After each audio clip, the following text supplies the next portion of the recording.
asincrónica, pero a ver, bien. Bueno, como para organizarnos un poco, les voy a compartir un, una presentación.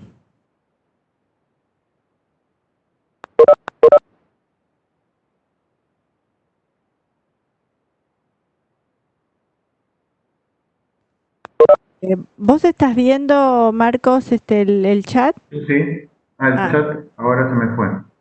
sí, a mí también. Ahí lo Ahí, tengo de nuevo. ahí está, perfecto. Bueno, este, bueno, nuevamente la saludo, buenas tardes. Eh, sí, recién me preguntaban a ver si vamos a usar siempre Web Training, ¿sí? Que esta es la plataforma que estamos usando ahora. Eh, es una plataforma que más que nada es, los únicos que pueden hablar son los panelistas, que en este caso somos Marcos y yo. Y me preguntaban por qué no usábamos Webex Meeting. El problema es la cantidad de gente que podría llegar a ingresar. Y yo lo que le comenté al chico que me preguntó es, le dije, perdón, es que lo vamos a ir evaluando a medida que vaya pasando las consultas, ¿sí? Seguramente más adelante usaremos Web Meeting, y así incluso ustedes pueden prender las cámaras y hablar. Porque dice que no puede utilizarlo con Linux Mint, pero bueno, no, eso ya no lo sé. Bueno, esta plataforma los que les permite es hacer las consultas por el chat. A eso me va a ayudar un poco Marcos, para mientras yo les cuento un poco sobre cómo nos vamos a manejar en la consulta y entonces ustedes irán haciendo las consultas por el chat. También pueden levantar la mano por si yo no los veo. También tiene una forma para responder preguntas. En este caso no hemos realizado preguntas, pero ustedes pueden responder por sí o por no. Y además de estas consultas que van a hacer cada 15 días, ustedes lo que pueden hacer es usar la mensajería de ideas, que entiendo que ya lo han ido haciendo a lo largo de estos 10 días que ya empezamos. Lo que vamos a ver en la materia, bueno, vamos a ver concepto de ingeniería de software, ¿sí? Ya que es la primera materia que ustedes tienen con de ingeniería de software, que tenemos ingeniería de software 2 también.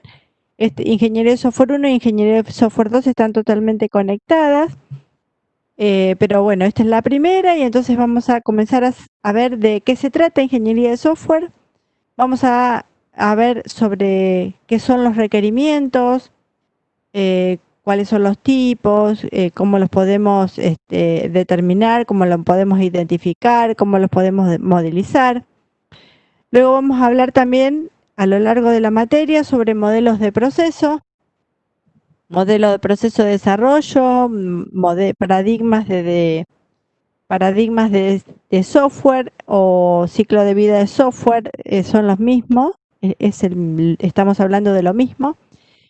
Y también vamos a hablar sobre calidad de software, eso ya al finalizar la materia. En la primer clase, lo que ustedes, perdón, ustedes vieron que las teorías son asincrónicas. ¿Qué quiere decir? Que nosotros todos los viernes subimos las teorías a, a la plataforma Ideas, y las teorías son tanto en PowerPoint, donde ustedes las pueden descargar y las pueden mirar, y además subimos un video que es la misma teoría, pero con una, nosotros la explicación dada por los profesores, ¿sí? La idea es que ustedes escuchen esas teorías, eh, porque bueno, intentamos explicar lo mejor posible cada una de las clases. En la primera clase que ustedes vieron, o en la primera teoría que subimos, lo que vimos fue definición del software, qué es el software para ponernos de acuerdo, ¿sí? Cuáles son las características que identifican al software. También vimos algunas definiciones de ingeniería de software, qué es lo que tiene que saber un ingeniero de software, los participantes, quiénes son los que participan en el desarrollo. Luego vimos una definición breve de requerimiento y nos fuimos ahondando en la comunicación con el cliente o con el usuario, cómo lo vamos a realizar, qué es un stakeholder, qué son los puntos de vista. Y en la segunda clase, o en la clase 1, segunda parte, nos ahondamos en cuáles son las técnicas con las cuales nosotros vamos a interactuar con el usuario o el cliente, ¿sí? Es decir, lo que vamos a hacer es cómo vamos a elicitar los requerimientos. Elicitar los requerimientos es tratar de entender lo mejor posible qué es lo que quiere el usuario para justamente luego poder construir el software realmente el adecuado. Esas técnicas de licitación que vimos fueron, algunas son muestreo de la documentación, formularios y datos, investigación y visitas al lugar, observación del ambiente de trabajo, y luego algo más dinámicas, cuestionarios, entrevistas, JRP o HAD y brainstorming. Dentro de las entrevistas, y esto viene a colación de que creo que hubo algunas preguntas respecto a cómo realizar las entrevistas. No estaba claro si... perdón. Escucho tantos ruidos que no sé si me están hablando o es que están ingresando y saliendo. Tendría que sacar el pitido del... sí, porque me desconcentra.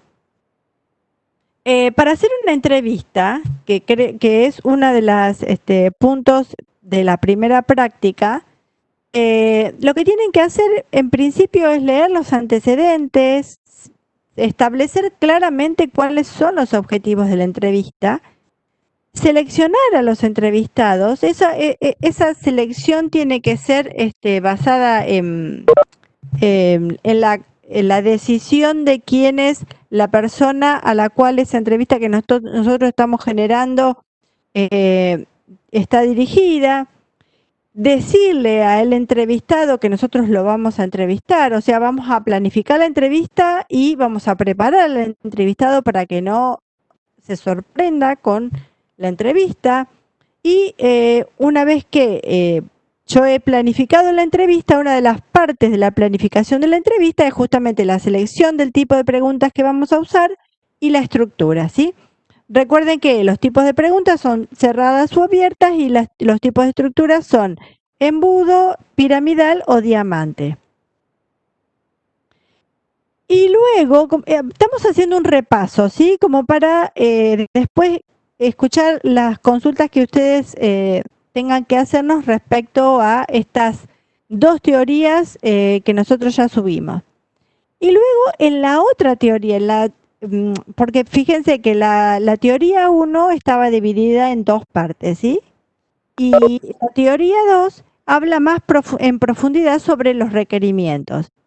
Y definimos qué es un requerimiento y hacemos una diferenciación entre los requerimientos funcionales y los requerimientos no funcionales. Esto es muy importante que ustedes les quede claro la diferencia entre estos requerimientos, porque a lo largo de esta materia y luego van a continuar con Ingeniería 2, incluso el entendimiento de la diferencia entre un requerimiento funcional y uno no funcional es muy importante.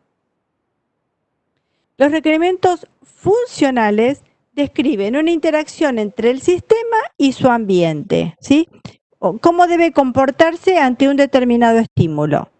Describe lo que el sistema debe hacer e incluso lo que no debe hacer y con detalle la funcionalidad del mismo. bueno, son independientes de la implementación de la solución y se pueden expresar de distintas maneras.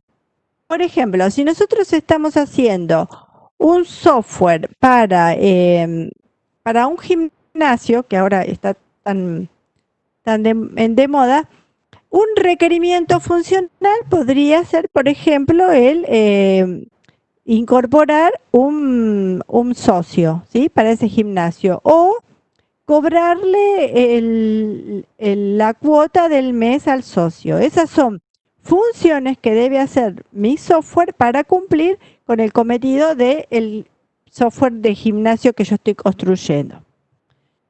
Y un requerimiento no funcional tiene que ver con una restricción sobre el sistema que limita nuestras elecciones en el momento de que yo estoy tratando de construir ese sistema o ese software. Un requerimiento no funcional puede ser algo que nos exija el usuario, que nos pide el usuario, por ejemplo, que el software tiene que ser puede ser usado tanto para personas videntes como no videntes. Bueno, ese es un requerimiento no funcional muy fuerte que a nosotros nos va a limitar en la elección de cómo vayamos a construir ese software, ¿sí? Porque tenemos que saber que, bueno, justamente el software tiene que ser hecho tanto para personas videntes como no videntes. De todas maneras, los requerimientos no funcionales hay muchos tipos de requerimientos no funcionales, incluso están establecidos en la clase 2, que también tiene que ver con la seguridad, la portabilidad, la eficiencia, todo que son restricciones justamente que estamos imponiendo a la construcción del software. Bueno, y la bibliografía adicional, que estos dos libros en general son más orientados a todo lo que tiene que ver con las técnicas de licitación de requerimientos, ¿sí? Con requerimiento funcional y no funcional, ustedes pueden llegar a trabajar en los libros de Somerville o Pressman, que también creo que dejamos algún link en el sitio, ¿no? ¿Marcos? No, entonces no, porque no se puede acceder porque los libros están en la biblioteca, pero de todas maneras, paso un chivo, me puse en contacto con la bibliotecaria y me dijo que está recibiendo consultas tanto por Facebook como por mail y bueno, la otra, ellos usan Meran o algo así. Y recibe consultas para acceder a los libros, si ustedes están interesados en sacar alguno. Las teorías. Sí, acá me preguntan si las consultas serán cada 15 días. Sí. A ver, las teorías se publican todos los días viernes, ¿sí? Van a disponer de un PowerPoint y un video explicativo, que ya lo dije, y las consultas de las teorías, que ya vimos, son cada 15 días. Lo que es todas las semanas son las autoevaluaciones, ¿sí? Esas autoevaluaciones, una vez que nosotros subimos una teoría, los días siguientes nosotros publicamos una autoevaluación para que ustedes la realicen, para que vean si realmente entendieron o no la teoría. Vamos a continuar con esto porque si no me voy a ir perdiendo. La aprobación del final de la materia. El final se aprobará con, aprobación final de la materia o la promoción. Ustedes pueden rendir un examen teórico con un recuperatorio durante la cursada. Ese examen lo tienen que aprobar sacando 6 o más de 6. Y luego, una vez que hayan aprobado ese examen, y obviamente y hayan aprobado la cursada, tienen que inscribirse a una mesa de final, ¿sí? O si no quieren, bueno, porque creo que viene después, a ver, sí. o rendir un examen escrito en las mesas de final. ¿Cómo pueden acceder a rendir el examen teórico? Los alumnos que elijan esta primera opción, ¿sí?, pueden acceder a esta opción si realizan el 100% de las autoevaluaciones de cada uno de los temas, ¿sí? No significa que ustedes tienen que aprobarlo, ¿sí?, a la autoevaluación, sino que lo tienen que realizar. Y además, obviamente, para elegir para promocionar la materia, tienen que presentarse a rendir el examen en alguna de las dos instancias. No necesariamente tiene que ser en la primera, pueden presentarse en el recuperatorio. Y luego inscribirse en una mesa de final en el término de más de un año, porque nosotros la promoción tiene, bueno, como se llama, la promoción tiene una validez de un año, ¿sí? O sea, ustedes sacan la promoción de Ingeniería de Software 1 en diciembre de este año o febrero, y esa promoción se la vamos a guardar, diríamos, entre comillas, hasta diciembre del 2021 o febrero de 2022, ¿sí? Porque, bueno, para presentarse a anotarse en una mesa de final de Ingeniería 1, tienen que tener aprobadas las correlativas anteriores de esta materia. Entonces, por eso es que nosotros le mantenemos durante un año esta promoción. Los turnos. El turno 1, la teoría son los lunes a las 10 de la mañana. En realidad, la teoría, o sea, la consulta del turno 1, la consulta de la teoría del turno 1 son los lunes a las 10 de la mañana cada 15 días. La práctica son los lunes de 8 a 10 y los miércoles de 8 a 10.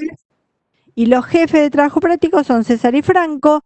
El turno 2, nuevamente, la consulta de teorías son todos los miércoles cada 15 días a las 15 horas y están a cargo de Alejandro. Y la práctica es los lunes de 8 a 10 y los miércoles de 8 a 10 también. Y el turno 3, que es nuestro caso, las consultas de teoría son los jueves a las 5 de la tarde cada 15 días y las prácticas son de 19 a 21 los martes y los viernes de 15:30 a 17:30. Bueno, a ver, hasta ahí lo que les quería contar. Y ahora me gustaría escuchar si tienen alguna pregunta, alguna duda. ¿Quedó algo que no haya quedado claro de las teorías? El martes, me preguntan si el martes hubo clase. Franco, ¿de qué me estás preguntando? Si el martes hubo clase de teoría, de práctica, perdón. Si es de práctica, entiendo que sí. No. A ver. Los martes hay práctica de 19 a 21 para el turno 3.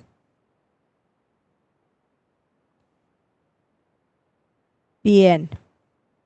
Me están preguntando sobre el dominio. O estamos hablando de el punto de vista del dominio. A ver, volvemos para atrás.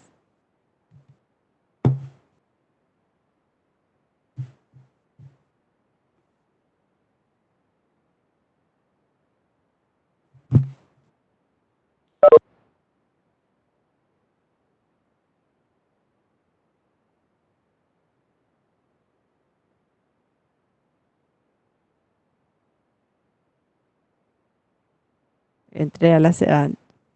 me equivoqué.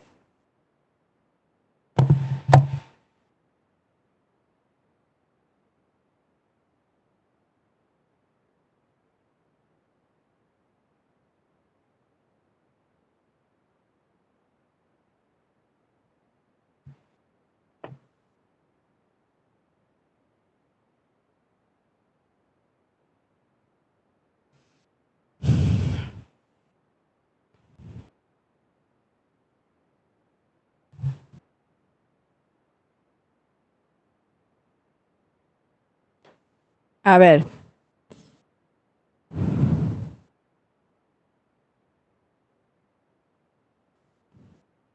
Los puntos de vista. Los puntos de vista del dominio representan las características y restricciones del dominio que influyen en los requerimientos del sistema. Cuando hablamos del dominio, tiene que ver con...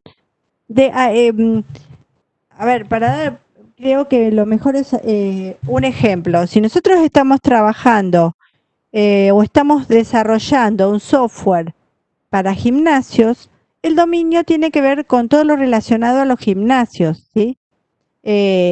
Entonces, todo el punto de vista que venga, que esté relacionado con el gimnasio, su forma de trabajo, sus reglamentaciones, la gente con la cual está trabajando, el formato o incluso la funcionalidad que tiene que tener, todo eso va a ser el dominio, ¿sí? O me va a establecer el dominio. Y el punto de vista del dominio tiene que ver justamente con eso, con las características que impone el dominio. Si estamos hablando de, a ver, otro dominio,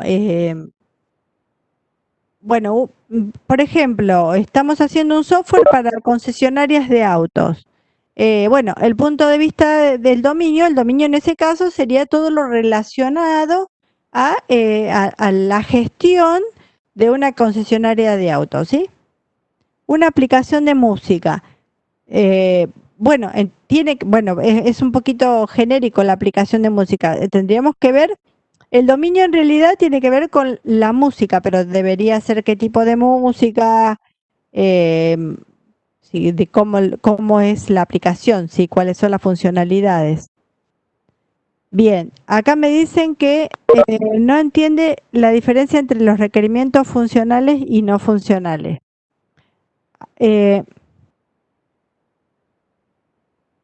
A ver, vamos a ir a la diferenciación.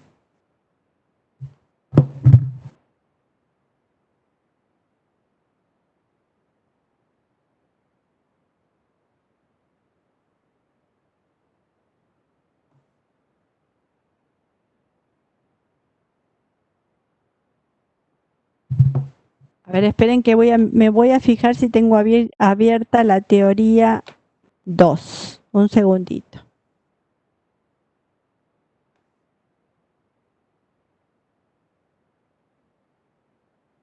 Tratando de redondear el tema del dominio, el dominio también sería el tipo de problema.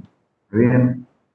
Para el mismo tipo de problema suele haber la misma solución. Por eso, la misma solución y las mismas restricciones, como decía Silvia.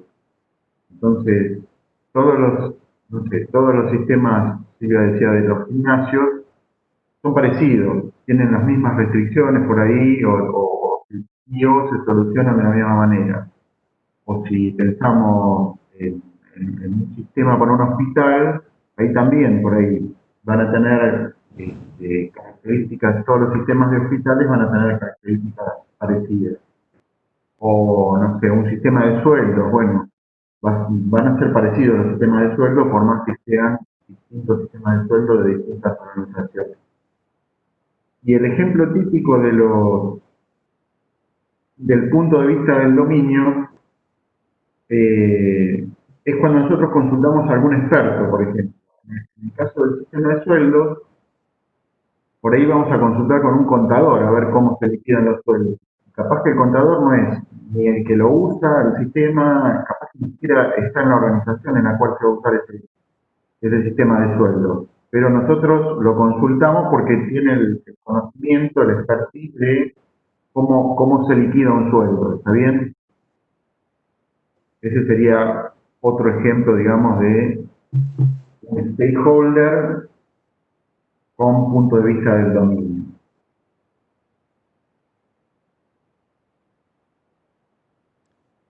Bueno, espero que haya quedado un poco más claro. Esto siempre nos ha generado algún tema. Los requerimientos no funcionales, a ver si podemos dar algún ejemplo un poco más específico. Acá tenemos los requerimientos no funcionales que se pueden dividir entre requerimientos de producto, organizacionales y externos. Dentro del requerimiento del producto, por ejemplo, como para que quede un poco más claro qué son los requerimientos no funcionales. Una persona necesita un sistema que tiene que tener una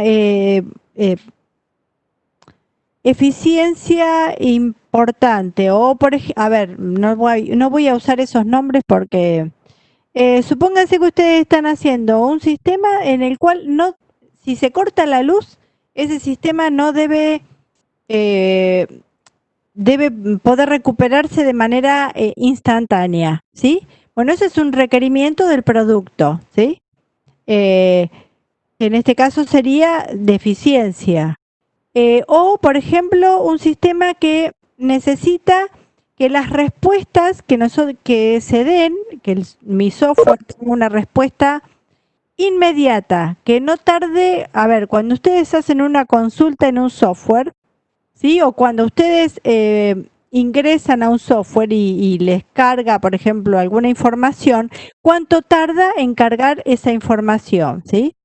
Bueno, hay software que requieren de que esa carga o que esa presentación de la información sea instantánea, ¿sí? Entonces, eso también tiene que ver con un requerimiento del producto. O hay algunos software que no solamente tienen que funcionar en Windows, también tienen que funcionar en Linux. Y en ese caso, también es un requerimiento no funcional del producto. Pero no solamente hay requerimientos no funcionales del producto, sino también hay requerimientos no funcionales que son organizacionales, que tienen que ver con estándares, por ejemplo, o políticas o procedimientos de la misma organización a la cual de donde está funcionando el software. Por ejemplo, si nosotros estamos haciendo un sistema, un software para la FIP, tiene toda una reglamentación impuesta, ese desarrollo, que ya viene justamente de los estándares o de las políticas que tiene, con las cuales funciona la FIP y todos sus trabajos. Incluso los requerimientos y por otro lado los requerimientos externos también son requerimientos no funcionales y puede ser que tengan que ver con algo que ya se nos imponga desde afuera. Por ejemplo, la seguridad, ¿sí? O la privacidad. Si yo necesito que un sistema necesito que el sistema sea auditable, es un requerimiento no funcional que sería externo en este caso, ¿sí? Todos esos requerimientos no funcionales, que son restricciones cuando yo voy a comenzar a realizar el desarrollo del software, tengo que tenerlos en cuenta porque justamente van a limitar las elecciones que yo haga cuando yo comience a desarrollarlo o cuando lo esté construyendo. A ver, el requerimiento del sistema que funcione inmediatamente luego de un corte de luz. ¿Es no funcional? Sí, sí. A ver, hay personas que no les importa si el sistema los tiene sin cuidado, si el software cuando yo lo realizo le cuesta luego de un corte de luz, le cuesta levantarse nuevamente, ¿sí? Pero hay gente que lo necesita de manera automática. Supónganse software de médicos, ¿sí?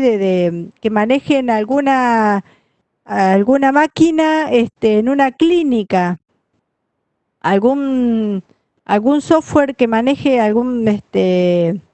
los famosos respiradores que ahora pueden ser que sean que haya un software que los gestione, que los maneje, o esos software que manejan bueno, yo no sé mucho de medicina, pero que estén controlando la frecuencia cardíaca. Eso tiene que inmediatamente, cuando hay un corte de luz, cuando nuevamente vuelve el corte de luz, tiene que recuperarse de una manera inmediata. Y eso es un requerimiento no funcional. Eh, a ver, bueno, y los requerimientos funcionales justamente son en las funciones que va a tener el sistema, ¿sí? Vuelvo para atrás. Lo que debe hacer, a ver, si yo estoy haciendo nuevamente un sistema para un gimnasio, el hecho de que yo ingrese como socio a una persona es un requerimiento funcional, ¿sí? En general hablamos de funciones. Las funciones del sistema son requerimientos funcionales. Me preguntan si un stakeholder puede tener más de un tipo de punto de vista. Yo creería que no, pero no sé vos qué pensás, Marcos. Y por ahí depende de cómo lo miremos, digamos. Por ahí, si lo miramos en forma global, eh, si en algún requerimiento es interactuador, ya diríamos que es interactuador para el sistema global, digamos. Ahora, si nos paramos requerimiento por requerimiento, bueno, puede ser que en un requerimiento sea interactuador y en otro requerimiento sea indirecto, porque en realidad no interactúe directamente con el sistema. ¿Me explico? Depende del punto de vista en que nos situemos nosotros, digamos, para clasificar al stakeholder. Es una broma, ¿no? Depende de cómo nos paremos nosotros con respecto a los stakeholders y a los puntos de vista. Si lo miramos si los pensamos como globales a estos puntos de vista, a esta clasificación que hacemos de los stakeholders, como el sistema como un todo, no podría haber más de un punto de vista. Ahora, si nos paramos en un requerimiento específico del sistema y decimos, bueno, para este requerimiento, este stakeholder es interactuador, y tomamos otro requerimiento distinto del mismo sistema y por ahí para este otro requerimiento lo podemos clasificar en otro punto de vista. ¿Está bien? Bueno, espero que haya quedado claro. Si no, vuelven a preguntarnos. Acá me pregunta. Las fuentes más importantes para la obtención de información son documentación, stakeholder, especificación de sistemas similares. Y de la comunicación, no entiendo cuál es la pregunta.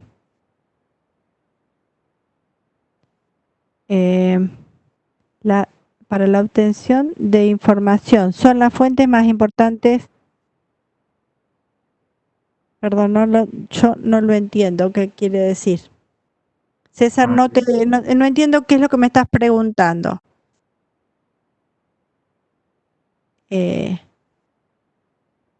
Puede diferenciar interactuador directo e indirecto. Creo que fue lo que... Interactuador directo es aquel que tiene una conexión... A ver si lo puedo poner... No, pero como que serían distintos, ¿no? Los interactuadores son directos. El punto de vista indirecto justamente no sería interactuador, digamos. El que manipula directamente el sistema, el que ingresa datos directamente en el sistema, el que ve los datos directamente en el sistema es interactuador. El que no hace eso directamente contra el sistema, el que no interactúa directamente con el sistema, sería indirecto. Acá está. Lo que pasa que los puntos de vista son la forma de definir los stakeholders o la forma de reconocer a los stakeholders. Entonces hay tres puntos de vista. Interactuadores, indirecto y del dominio. Como dice Marcos, una cosa es interactuador y otra cosa es indirecto, ¿sí? Eh, El en el ejemplo ejemplo, típico de indirecto es algún usuario de alto nivel, algún gerente o o el dueño de la empresa, si es una empresa, o algún gerente de la organización, que en realidad no va a usar él mismo el sistema, él no se va a poner frente a la terminal, frente a la PC y a escribir por ahí y a mirar los resultados de pantalla. Pero por ahí sí tienen el nivel de decisión, por ejemplo, como decía Silvia hoy, para decir, bueno, este sistema tiene que ser web, y sería enganchando con los requerimientos, sería un requerimiento no funcional. ¿Está bien? Es un stakeholder porque tiene nivel de decisión, influye en cómo va a funcionar el sistema, cómo lo vamos a construir al sistema, pero después no lo va a usar al sistema directamente ingresando datos por teclado, mirando las cosas por pantalla. Lo van a usar los usuarios finales, digamos, los empleados, algún empleado por ahí de menor jerarquía. ¿Está bien? Ese sería un ejemplo de stakeholder con punto de vista indirecto. sí, ahí justo Maximiliano estaba preguntando exactamente eso que acabas de decir, así que ya entendió, se entendió. Eh, Pregunta, ¿cuáles son las fuentes más importantes para la obtención de información? Sí, las que vos pusiste están bien, pero también no te olvides que podemos utilizar al usuario, ¿sí? Eh, con una entrevista vos podés recolectar información al- mm, con las conversaciones que tengas con el usuario o con un cuestionario. Dice, comunicas. Exacto. Claro, Stakeholders serían fuentes de información, como acaba de decir Silvia. claro, pero dice comunicación. No entendí. A ver, No, comunicación, nosotros hablamos de comunicación sí, eh, como manera, como medio de obtener esta información eh, de los stakeholders, ya sea como dijo Silvia, con entrevistas, con las técnicas que vimos de licitación de requerimientos o de obtención de requerimientos, con entrevistas o cuestionarios, esa sería la forma de comunicarse. O, está bien, podemos hacer una videoconferencia, podemos mandarle por mail los cuestionarios, esa es la eh, comunicación, digamos.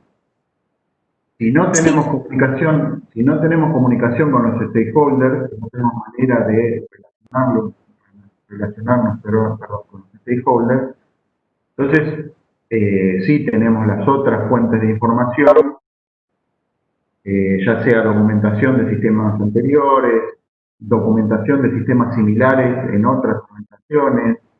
Bueno, ahora tenemos, podemos usar libros, revistas, eh, lo que encontremos en la web, ya sea complementario a la comunicación con los stakeholders, o bueno, si no tenemos la posibilidad de esa comunicación, vamos a tener que arreglar con esta otra documentación. ¿No? sí, Marcos, acá dicen los chicos que se entrecorta lo que, pero bueno, pero en realidad lo que dijo, y no sé si me escucharán ni mejor a mí, eh, las fuentes de requerimiento son, sí, su documentación, stakeholders, especificaciones de sistemas similares y justamente las entrevistas, todo lo que podemos aprender o el entrevistado o el usuario nos puede contar. Si no tenemos acceso al usuario, entonces utilizaremos más las fuentes de requerimiento que son de este tipo, documentaciones y todo lo que podamos encontrar en la organización. Y creo que más o menos fue eso resumiendo lo que dijiste.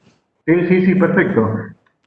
Eh, Completo un poquito más, a ver si se termina de entender. Las entrevistas, los cuestionarios implican comunicación y las otras técnicas y las técnicas grupales también, el JRP y el brainstorming también implica comunicación directa, en este caso con los stakeholders, ¿está bien?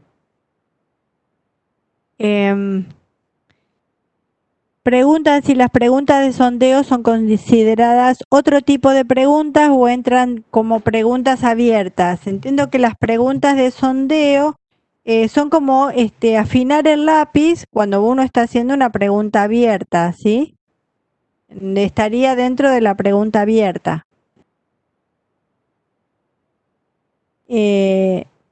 Y con relación a los criterios de aceptación de historias de usuario, ¿cómo verifico si son correctos los que indiqué? Porque más de 4 habría que dividirlo.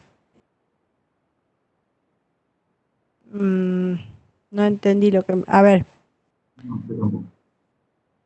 Con relación a los criterios de aceptación de historias de usuario, ¿cómo Ah, verifico si son correctos los que identifiqué? Porque más de 4 habría que dividirlo.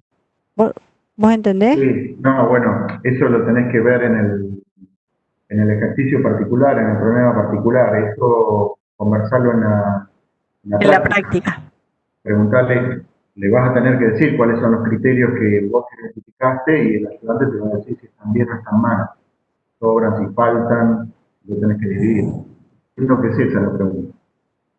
Y hay que verlo en el problema particular, no es una Sí. cosa general. No. Claro, sí, de manera general, igual si vos decís que más de 4 habría que dividirlo, habría que mirar si la historia de usuario está bien redactada, ¿no? Porque podemos empezar por ahí. De Sí, acuerdo por a eso, sí, si esos sí, 4 criterios están bien o están mal, por ahí en sí, lugar de ser 4 son menos. Lo que pasa es que como pauta les decimos que si son más de 4 tienen que dividir la historia de usuario. Pero bueno, lo primero que hay que sí. hacer es ver si esos 4 son 4 o son más o son menos. Bien. Creo que no sé si tienen alguna otra pregunta. De todas maneras, podemos volver en cada una de las consultas que tengamos cada 15 días, podemos volver a charlar sobre requerimientos funcionales y no funcionales, porque de ahora en más eso lo vamos a ir viendo de manera constante, incluso en la práctica también. Sí, esto Y lo incluimos, pero estaba medio en el límite entre esta consulta y la consulta que viene. Tuvimos la teoría el viernes y el lunes ya teníamos preguntas de esto y en realidad por ahí no habían alcanzado eh, a ver la teoría que habíamos subido. Está bien, ahora a lo largo de esta semana ya lo tendrían que haber visto y o trabajado, digamos. claro, incluso la práctica misma, una vez que uno se pone a realizar la práctica, empiezan a generarse nuevas preguntas. Bueno, Claro. igual de todas maneras pueden escribir por la plataforma Ideas, pero también podemos responder en la siguiente consulta. Bueno, no sé, creo que no me quedó ninguno. Volviendo, Silvia, a las preguntas de sondeo, Sí. consideradas otro tipo de preguntas, digamos.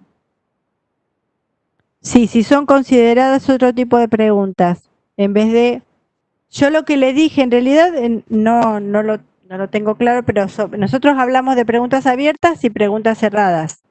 Y Exacto. me pregunta si las de sondeos están definidas como otro tipo de preguntas. Yo lo que le dije que en realidad las preguntas de sondeos son utilizadas a continuación de una pregunta abierta. Exacto. Esa es la respuesta. Normalmente surgen a partir de una pregunta abierta y bueno, es para desambiguar algo que te dijo alguna respuesta a esa pregunta abierta. En ese sentido, por Eh, ahí sería más parecida a una pregunta cerrada. claro, exacto. Para ser más ordenados, las preguntas del turno 3 sería mejor que me las manden a mí, a Esponda, Silvia Esponda, ¿sí? Porque me preguntan a qué profesor les tiene que mandar las dudas. A los del turno 3 a Silvia Esponda, a los del turno 1 a Marcos y a los del turno 2 a Alejandro, porque si no se nos llena la mensajería y a veces se nos confunde quién lo contesta, quién no lo contesta, y por ahí incluso se nos traspapelan. Sí, tal cual. Dentro de lo posible, traten de dirigir la pregunta al docente más cercano, digamos, a esta pregunta. Si es una pregunta de práctica, una pregunta específica, un ejercicio de práctica, bueno, primero Sí. vayan con el ayudante de práctica de ustedes, del turno, de la sala de práctica de ustedes. Si es una pregunta, por ejemplo, de una explicación de práctica, bueno, a los JTP de los turnos que ustedes están anotados. Si es una pregunta bien de teoría, sí, a alguno de los profes de teoría. Bueno, eso como regla general, digamos. Hay alguna pregunta que por ahí puede haber alguna pregunta medio gris que la tengan que hacer a un profesor y a un jefe o al ayudante y al jefe. Pero en general traten de ser lo más específicos posible. Sí. Bueno, no sé si tienen alguna otra pregunta más. Bueno, si no, estaríamos dando por finalizada la consulta. Creo que no quedó más.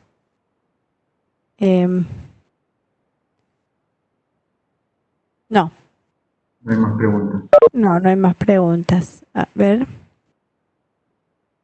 Bueno, entonces nos veríamos dentro de 15 días para la teoría, para el turno 3, el jueves siguiente, no, el otro a las 17 horas. Bueno, gracias y nos vemos, cuídense. Adiós. Adiós, cuídense. Chao.